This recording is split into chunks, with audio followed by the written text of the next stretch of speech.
Hello guys, मैं हूं ऋषभ प्रसाद और आपकी मंजिल के सफर में आप सबका एक बार फिर से स्वागत करता हूं। तो class 12 chapter number 2 physical education का स्पोर्ट्स एंड न्यूट्रिशन का पहला पार्ट हम कंप्लीट कर चुके हैं, जिसमें हमने टॉप 20 क्वेश्चन के बारे में अच्छे से डिस्कस किया। अब हम इसके बाद के जो क्वेश्चन है यानी कि 20 प्लस 21 22 से लेकर आगे के क्वेश्चनों के बारे में डिस्कस करेंगे, जो इस चैप्टर से बहुत इंपॉर्टेंट है। तो चलिए अपने वीडियो की इस सीरीज को शुरू करते हैं। किसी को अगर पार्ट 1 देखना है तो वो मेरे प्लेलिस्ट में जाके देख सकता है या डिस्क्रिप्शन बॉक्स में लिंक दिया हुआ है, वहां पे भी जाके उस वीडियो का लाभ उठा सकता है। तो 21 नंबर हमारा क्वेश्चन है, which minerals is needed by our body in micro quantity only. तो ऐसा कौन सा मिनरल है जो माइक्रो क्वांटिटी में चाहिए, यानी कि बहुत नहीं, जो ज्यादा चाहिए उसको मैक्रो बोलते हैं। ठीक है, ये माइक्रो, इसको अच्छे से याद रखिएगा। तो इसका राइट आंसर क्या होगा बताइए? पोटासियम, जिंक, सोडियम या फास्फोरस। जिनको राइट आंसर पता है, मैं बार बार बोलता हूं, कमेंट सेक्शन में आप कमेंट करके एक बार चेक कर ले कि आपका कैसा हो रहा है रिवीजन। ठीक है, तो इसका राइट आंसर होगा जिंक। ये जो है क्या है, ये एक माइक्रो है, और बाकी ये तीन जो हो गए ये क्या हो गए, ये आपके मैक्रो हो गए। अच्छे से याद रखिएगा, यानी कि ये ज्यादा क्वांटिटी में है। पोटासियम, सोडियम या फास्फोरस की जरूरत ज्यादा पड़ती है। ओके, इसको अच्छे से आप याद रख लिए। नेक्स्ट क्वेश्चन की तरफ चलते हैं। क्या है? The deficiency of which minerals in the body में कॉजेस ग्वाइट्री। कौन से मिनरल की कमी की वजह से आपके शरीर में ग्वाइट्री हो जाते हैं? ये सिंपल सा चीज है, आपने पढ़ा होगा और मैं आशा करता हूं कि इसका आंसर आप सभी को पता होगा। मैग्नीशियम, आयोडीन, कैल्शियम या potassium?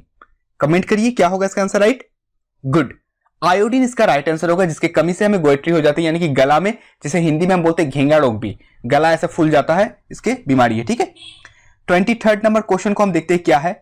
Which of the following do not have nutritive properties. किस में से, इन चारों में से न्यूट्रिटिव प्रॉपर्टीज नहीं, यानी कि उसमें कोई न्यूट्रिशन नहीं मिलता है? कार्बोहाइड्रेट, फैट, प्रोटीन या वाटर? जिसमें कोई भी न्यूट्रिटिव नहीं है, कौन सा है?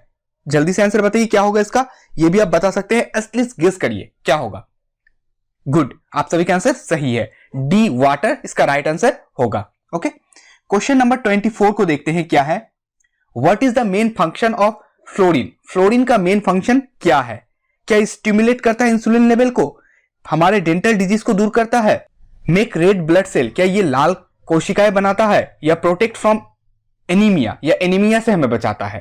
तो इसका राइट आंसर क्या होगा बताइए। फ्लोरीन के फंक्शन क्या है? ये करता है प्रिवेंट डेंटल डिजीज को। ओके, ये हमारा राइट आंसर हो गया।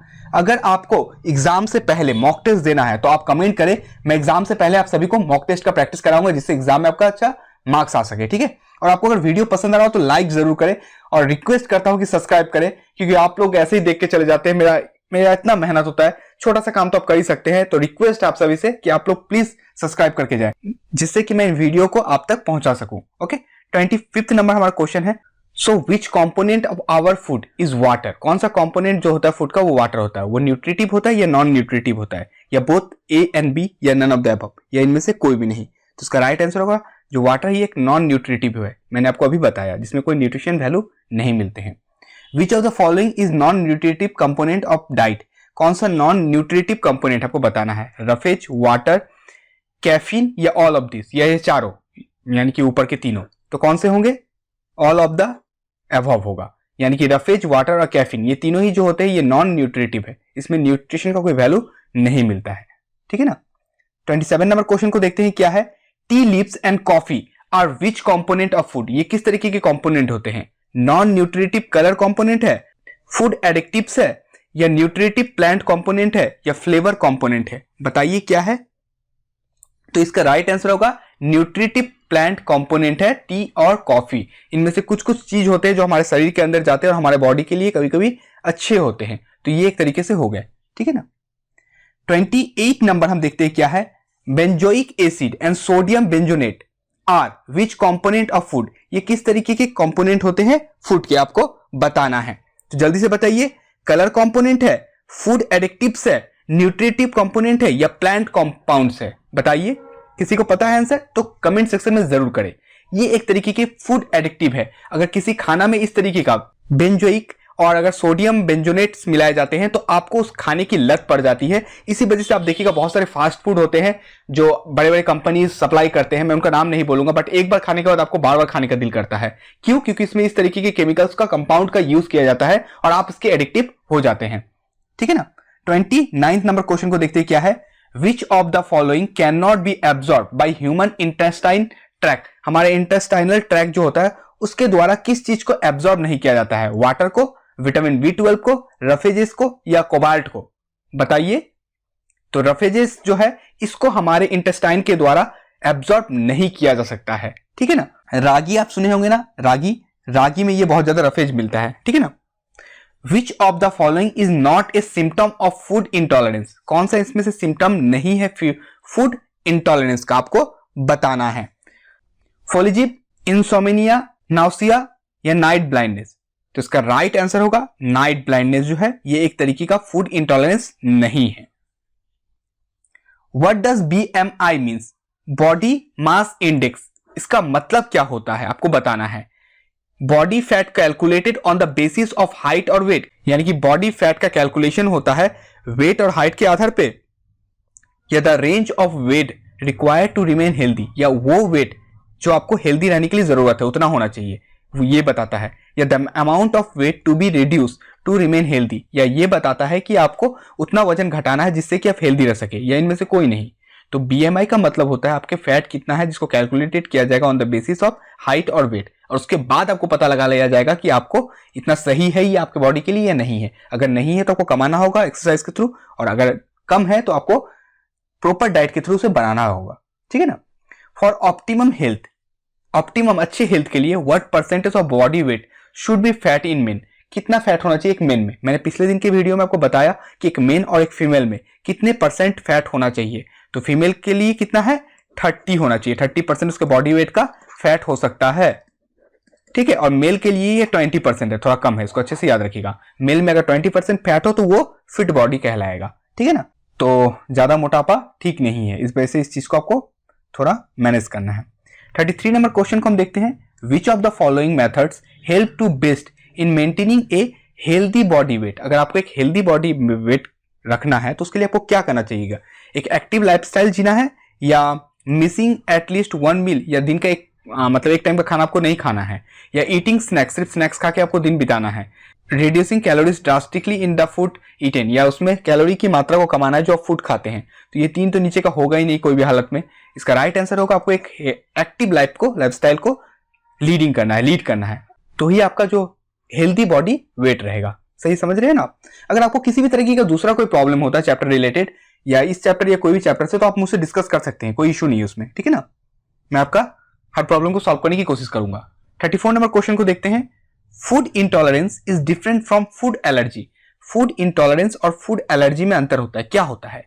फूड एलर्जी कम सडनली, क्या फूड एलर्जी सडन आ जाता है? मतलब आप कुछ खाएं आपको वोमिट होने लग गया, आपको चक्कर आने लग गया, ये हो गया फूड एलर्जी, ठीक है। और food intolerance is less seriously, और फूड जो होता है इंटॉलरेंस ये लेस सीरियसली होता है, यानी कि इसको समय लगता है आपके बॉडी में प्रभाव डालने के लिए, ठीक है। इसका मतलब समझा रहा हूं। और फूड इंटॉलरेंस कम सडनली, या फूड इंटॉलरेंस फटाक से आ जाता है।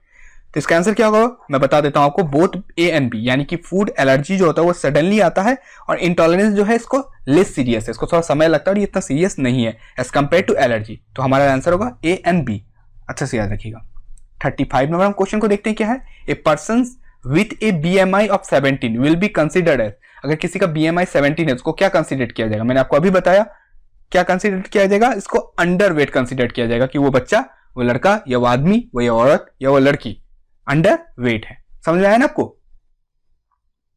36 नंबर क्वेश्चन को देखते हैं क्या है। विच of the following is not a pitfall of dieting? Pitfall मतलब क्या होता है? ड्रॉबैक कह सकते हैं आप, ठीक है। तो पिटफॉल ऑफ डाइटिंग कौन सा इसमें से नहीं है?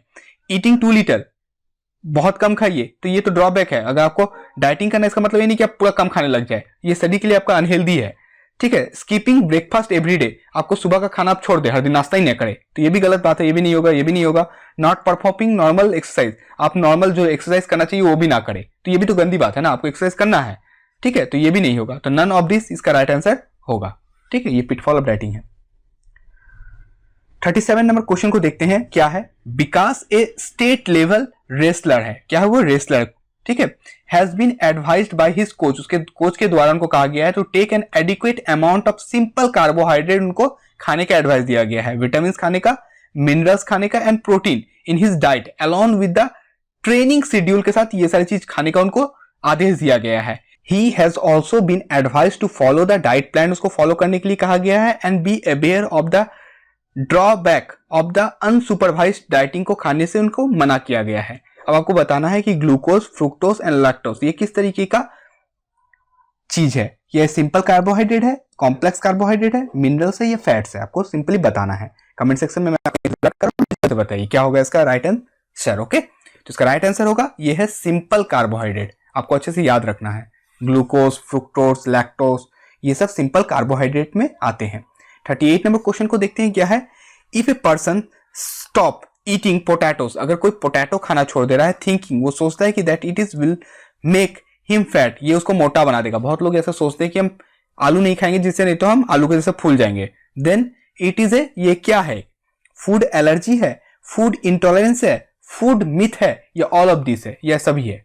तो ये एक तरीके का फूड मिथ है। बहुत लोग कहते हैं कि आलू नहीं खाना चाहिए, डिफरेंट डिफरेंट टाइप के मिथ को फैला के रख दिए हैं। खाने के साथ पानी नहीं पीना चाहिए जिससे कि हम ज्यादा मोटा हो जाएंगे। तो इस तरीके का मिथ जो होते हैं खाना में बहुत ज्यादा प्रिवेल करते हैं, ठीक है ना। तो ये क्या हो गया, फूड मिथ हो गया एक तरीके का कि आलू खाने से आप आलू जैसा बन जाएंगे, ऐसा कुछ नहीं है ना, कोई दिक्कत नहीं, उसमें इशू नहीं है।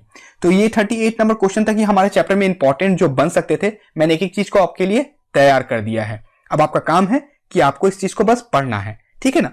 मिलेंगे आपसे अगले वीडियो में जिसमें मैं और भी कुछ आप लोगों को प्रोवाइड करता रहूंगा। जितने भी फॉर्मूले हैं, स्टडी प्लान, हर चीज को मैं प्रोवाइड करता चला जा रहा हूं। तो आप हमारे साथ जुड़े रहें और उन वीडियो का लाभ उठाते रहें। मिलेंगे आपसे अपने अगली वीडियो में, तब तक स्वस्थ रहें, मस्त रहें और मुस्कुराते तो जरूर रहें। जय हिंद, जय भारत।